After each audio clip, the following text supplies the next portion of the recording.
پاکستانی قوم کے ساتھ اس سے برا سلوک اور کسی وقت میں نہیں ہوا جتنا اس وقت ہو رہا ہے۔ 22.5 کروڑ عوام جو ہیں وہ گھٹ گھٹ کے مرنے کے بعد جو ہے ان کو اب میرا خیال ہے قبروں میں بھی جگہ نہیں ملے گی۔ اس وقت دنیا میں کیا ہو رہا ہے اور پاکستان میں کیا ہو رہا ہے، ابھی آپ کو یہ میں بتانا چاہتا ہوں کہ دنیا میں اس وقت نیو ورلڈ آرڈر جو ہے اس کا قیام ہو رہا ہے۔ السلام علیکم ناظرین، آپ کا ہوسٹ فیصل ادریس بٹ حاضر خدمت ہے۔ ناظرین، آج میں آپ کو اپنے ویلاگ میں نہایت اہم اپڈیٹ سے آگاہ کروں گا۔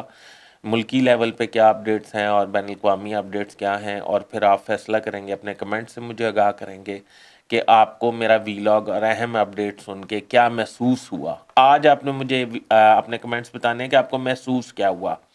ناظرین، اس وقت پارلیمنٹ کی جو حیثیت ہے ملک میں، پارلیمنٹ سپریم ہوتی ہے، پر پارلیمنٹ کی جو حیثیت ہے وہ ایک ردی کی ٹوکری ہے، وہ کوڑا دان بن چکی ہے۔ اس میں اس کے فیصلوں کی کوئی اکت نہیں رہی، اس کے فیصلوں کی کوئی حیثیت نہیں رہی۔ اس پہ بات کروں گا اور کیوں نہیں رہی۔ دوسری میں آپ دیکھ رہے ہیں کہ ملک میں آئین کی کھلم کھلا پامالی ہو رہی ہے، اور آئین کی خلاف ورزی اس قدر زیادہ ہو رہی ہے کہ آئین جو مقدس تھا وہ بھی ایک سوالیہ نشان کے سامنے آ گیا ہے، اور سپریم کورٹ کے فیصلے جو ہیں وہ پاؤں تلے عام روندے جا رہے ہیں۔ ناظرین، اس پہ معیشت تباہ ہے، آئی ایم ایف ہمیں پیسے نہیں دے رہے۔ اسحاق ڈار صاحب ڈٹ گئے ہیں آئی ایم ایف کے سامنے، انہوں نے پھر لوز ٹاک کر دی ہے آئی ایم ایف کے حوالے سے، اجلاس میں جانے کی بجائے انہوں نے لوز ٹاک کر دی ہے۔ ناظرین، دنیا میں کیا چینج آ رہی ہے، دنیا کہاں جا رہی ہے، دنیا کیا کر رہی ہے، اور ہم کن مسائل میں الجھے ہوئے ہیں کہ 14 مئی کو الیکشن ہوں گے یا نہیں ہوں گے، ہم 21 ارب روپیہ الیکشن کمیشن کو دیں گے یا نہیں، عمران خان حکومت میں آئیں گے یا نہیں، شہباز شریف 85 رکنی کابینہ لے کے پارلیمنٹ کو چلا پائیں گے یا نہیں، ہم ان مسائل میں الجھے ہوئے ہیں۔ نواز شریف اہل ہوں گے کہ نہیں ہوں گے، ہم ان مسائل میں الجھے ہوئے ہیں، اور پاکستان کی ساکھ روز بروز گر رہی ہے۔ پاکستان کچھ عرصہ پہلے ایک بہت بڑا بلاک دنیا میں بنانے جا رہا تھا، جو آج اس میں سے بالکل پاکستان آؤٹ ہے۔ پاکستان کو بالکل بیرونی طور پہ، خارجہ طور پہ کسی سے کوئی رابطہ نہیں ہے پاکستان کا۔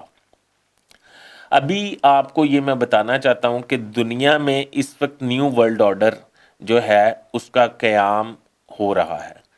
مشرق وسطیٰ میں نیو ورلڈ آرڈر کا قیام جو ہے وہ ایک حیرت انگیز بات ہے۔ مثلا جس طرح میں آپ کو بتاتا ہوں کہ ازلی دشمن سعودی عرب اور ایران آپس میں صلح کر چکے ہیں۔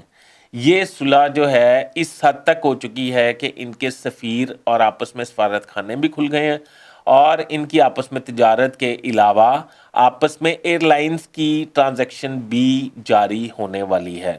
اب آپ مجھے بتائیں کہ یہ صلح کس نے کروائی؟ یہ صلح چائنا نے کروائی۔ جی، میں آپ کو یہی بتانا چاہتا تھا کہ یہ صلح چائنا نے کروائی۔ سعودی عرب جو ہے یمن میں جنگ بندی کر چکا ہے، یمن سے اب وہ لڑنے والا نہیں۔ جو پہلے الزام آتا تھا، یہ ماضی کی باتیں ہو گئیں کہ وہ ایران یمن کے باغیوں کو سپورٹ کرتا ہے، اور یہ وہ سارا کچھ وہ ختم ہو گیا۔ سعودی عرب کی نئی صلح جو ہے وہ عمان سے ہو رہی ہے۔ آپ یہ سمجھ رہے ہیں کہ سعودی عرب کی نئی صلح عمان سے ہو رہی ہے؟ کیا ہونے جا رہا ہے دنیا میں؟ محمد بن سلمان نے امریکہ کو کیسے فارغ کیا ہے، یہ آج میں آپ کو ویلاگ میں بتاؤں گا۔ چائنا نے معاملات کیسے حل کروائے، ایران نے یو اے ای میں اپنے سفارت خانے کھول دیے ہیں جو ان کا بہت دشمنی تھی، اور آپ کو پتہ ہے یو اے ای جو ہے وہ سعودی عرب کے شانہ بشانہ چلتا ہے۔ تو ایران سے صلح کے بعد یو اے ای میں بھی ان کے سفارت خانے کھل گئے ہیں۔ رشیا اور ایران پہلے ایک ہیں۔ آپ کو پتہ ہے کہ یوکرائن اور رشیا کی جنگ میں ایران نے بہت سپورٹ کیا ہے رشیا کو، اور نہ صرف ڈرون اور بلکہ ہتھیار بھی سپلائی کیے ہیں رشیا کو۔ رشیا اور یوکرائن کی جنگ جو ہے وہ اس وقت یورپ کے گلے کی ہڈی بن چکی ہے۔ نیٹو فورسز جو ہیں وہ بڑی پریشان ہیں اس جنگ سے، اور یہ بلاک جو نیا بن رہا ہے اس پہ بھی ایک اہم پیش رفت یہ ہے کہ امریکن سی آئی اے کے ایک اعلیٰ افسر نے اس نئے بلاک کو مد نظر رکھتے ہوئے سعودی عرب کا حال ہی میں دورہ کیا، اور سعودی عرب کو سمجھانے کی کوشش کی ہے کہ وہ چائنا کے اثر سے باہر آ جائے، اور ایران پر کیونکہ امریکہ نے پابندیاں لگائی ہوئی ہیں ان سے اپنی صلح ختم کر دیں۔ مگر سعودی فرمانرواز محمد بن سلمان نے اس سے صاف انکار کر دیا ہے، اور امریکہ کو یہ جواب دے دیا ہے کہ وہ مشرق وسطیٰ میں ایک نیا بلاک بنا رہا ہے، اور اس بلاک میں آپ کو یہ بات بتانا چاہتا ہوں کہ اس وقت نہ صرف ملیشیا بھی شامل ہو رہا ہے، نہ صرف ملیشیا شامل ہو رہا ہے، بلکہ ترکی جو نیٹو فورسز کا اہم رکن تھا وہ بھی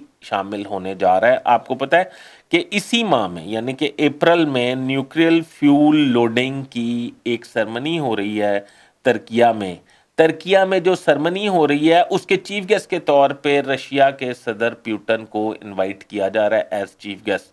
تو یہ کیا میسج ہے؟ آنے والے وقت میں یہ کیا بلاک بنے گا اور کدھر کو لوگ جائیں گے، آپ اندازہ لگا لیں۔ دوسرا، آئل کی خرید و فروخت کے لیے اس وقت یہ بلاک اہم معاہدے کرنے جا رہا ہے، سوچ و بچار کر رہا ہے، جس میں Malaysia, Turkiye, China, Saudi Arab, U A E, یہ ابھی تک جو ہے اس پہ متفق ہیں کہ آئندہ آئل کی خرید و فروخت جو ہے امریکی ڈالر کی بجائے یوان میں کی جائے، اور اگر یہ یوان میں ہوگی تو امریکی ڈالر کو شدید دھچکا لگ سکتا ہے۔ اب آپ اندازہ لگا لیں کہ دنیا اس وقت کہاں جا رہی ہے۔ اگر آپ اپنے ہمسایہ ملک جو آپ کا دشمن ملک ہے انڈیا، اس کی اکانومی کے بارے میں بات کریں تو وہ دنیا کی بڑی اکانومیز میں سے ایک اکانومی ہے، اور یہ اکانومی جو ہے اس کو اگنور نہیں کیا جا سکتا۔ رشین صدر پیوٹن جو ہیں وہ بھی اسی ماہ میں، ڈیولپمنٹ یہ ہے، اسی ماہ میں 2 دورے کرنے جا رہے ہیں انڈیا کے۔ 2 دوروں میں نہ صرف وہ وہاں پہ انویسٹمنٹ کا اعلان کریں گے بلکہ ان سے مختلف معاہدے بھی کریں گے، اور اس صورت میں انڈیا بھی آئندہ کے بعد امریکہ کو چھوڑ کے اس نئے بلاک کا حصہ بنے گا، اور اس کا مطلب یہ ہے کہ اگر ایران اور سعودی عرب کی صلح ہو سکتی ہے تو اس کا مطلب یہ ہے کہ انڈیا اور چائنا کی صلح بھی ہو سکتی ہے۔ اس میں کون کردار ادا کرے گا؟ میرا خیال ہے کہ رشین صدر جو ہیں وہ کردار ادا کریں گے، پیوٹن، اور یہ ایک بہت بڑا بلاک بن جائے گا۔ ان تمام صورتحال کو مد نظر رکھیں اور باہر کو دیکھیں کہ پوری دنیا میں مشرق وسطیٰ میں یہ کتنا بڑا بلاک بن رہا ہے، اور یہ کیا کرنے جا رہا ہے، دنیا کا گیم چینجر یہ بلاک بننے جا رہا ہے۔ اس میں پاکستان کہیں فال نہیں کرتا۔ پاکستان اس وقت پارلیمنٹ کے فیصلوں کے پیچھے لگا ہوا ہے۔ پاکستان اس وقت پاکستان کے پنجاب میں الیکشن 14 مئی کو ہوں گے کہ 8 اکتوبر کو ہوں گے، اس پہ بحث کر رہا ہے، اس پہ پوری توانائی خرچ کر رہا ہے۔ پاکستان اس وقت خیبر پختونخوا میں الیکشن ہوں گے کہ نہیں ہوں گے، اس پہ ساری توانائی خرچ کر رہا ہے۔ پاکستان اس وقت ناک رگڑا آئی ایم ایف کے آگے کہ ہمیں 1.5 بلین میں کہتا ہوں 1.2 بلین ڈالر ہے جو ہم مانگ رہے ہیں ان سے، آئی ایم ایف سے۔ وہ بھی آئی ایم ایف کہتی ہے کہ اپنے دوست ممالک سے گارنٹیاں دلوائیں، وہ بھی گارنٹیاں اگر ملیں گی تو ان کے لیے ہم ان کی شرائط پوری کر کے تو ان سے قرضہ لینے کے چکر میں پڑے ہوئے ہیں، اور پوری دنیا جو ہے وہ ایک نیا بلاک بنا رہی ہے، نئی فیول اکانومی بنا رہی ہے، نئی اپنی اکانومی کو سٹرونگ کرنے جا رہی ہے، اور پوری دنیا میں ڈالر کا ریٹ اس وقت گر رہا ہے۔ صرف پاکستان میں اس وقت ڈالر کا ریٹ چڑھ رہا ہے، اور پاکستان میں ڈالر کا ریٹ کیوں چڑھ رہا ہے یہ آپ کو اندازہ ہونا چاہیے۔ ہمارے حکمران جو ہیں وہ تمام جو ہیں ان کے بزنسز ملک سے باہر ہیں اور وہ ڈالرز میں ہیں، ان کے ڈالرز کے ریٹ بڑھیں گے تو ان کے اثاثے بڑھیں گے۔ اب ناظرین آپ اندازہ لگا لیں کہ اس وقت دنیا میں کیا ہو رہا ہے، پاکستان میں کیا ہو رہا ہے۔ اس وقت پاکستان کا سب سے بڑا مسئلہ یہ ہے کہ عمر عطا بندیال اور قاضی فائز عیسیٰ کیا کر رہے ہیں۔ پاکستان کا نمبر 2 اہم مسئلہ یہ ہے کہ پنجاب میں الیکشن ہوں گے کہ نہیں ہوں گے، خیبر پختونخوا میں الیکشن ہوں گے کہ نہیں ہوں گے، عمران گرفتار ہوگا کہ نہیں ہوگا، اور شہباز شریف اپنی 85 رکنی کابینہ کے ساتھ اپنا پورا ٹینیور پورا کر سکیں گے یا نہیں کر سکیں گے، نواز شریف کی نااہلی ختم ہو سکے گی یا نہیں ہو سکے گی۔ آپ اندازہ لگا لیں کہ اس وقت دنیا میں کیا ہو رہا ہے اور پاکستان میں کیا ہو رہا ہے۔ ہماری قسمت خراب ہے، ہمارے حکمران جو ہیں یہ گزشتہ 75 سال سے ہمارے ساتھ یہی سلوک کر رہے ہیں۔ دنیا آگے کی طرف جا رہی ہے، ہم بڑی تیزی سے پیچھے کی طرف جا رہے ہیں۔ ہمارے آنے والا وقت مزید برا ہونے کا اندیشہ ہے۔ ہمیں چاہیے کہ اس وقت ہمیں ہوش کے ناخن لینے چاہیے، اور ہمیں کسی بھی صورت یہ کام کرنا چاہیے کہ ہمیں اس بلاک کا ایک اہم جزو اور حصہ بننا چاہیے، آئی ایم ایف کو خیر بات کہہ دینا چاہیے، اور اس بلاک کا حصہ بن کے اپنے دوست ممالک سے مدد لے کے اپنی اکانومی سیٹ کرنی چاہیے۔ پر اسحاق ڈار صاحب جو ہیں شاید وہ اکانومی کے ماہر ہیں، ان کے ڈالر بڑھیں گے، ڈالر کا ریٹ اوپر جائے گا۔ نواز شریف صاحب تو اتنے محب وطن ہیں، انہوں نے پہلے ہی کہہ دیا کہ اگر میری نااہلی ختم نہ ہوئی، مطلب مقصد یہی تھا، مقصد یہی تھا ان کا کہ مطلب ججز جڑے نے پورے نہ ہوئے تو پھر حالات بہت خراب ہو جان گے تو ڈالر 500 دا ہو جائے گا تو پھر انہوں نے ساسیاں ڈبل ہو جان گے انہوں نے ساسے اور پاکستانی عوام جو ہیں 22 کروڑ عوام جو ہیں وہ گھٹ گھٹ کے مرنے کے بعد جو ہے ان کو اب میرا خیال ہے قبروں میں بھی جگہ نہیں ملے گی جو ان کے حالات ہو چکے ہیں ان کے جس قدر مہنگائی نے انہیں تباہ و برباد کر دیا جس قدر مسائل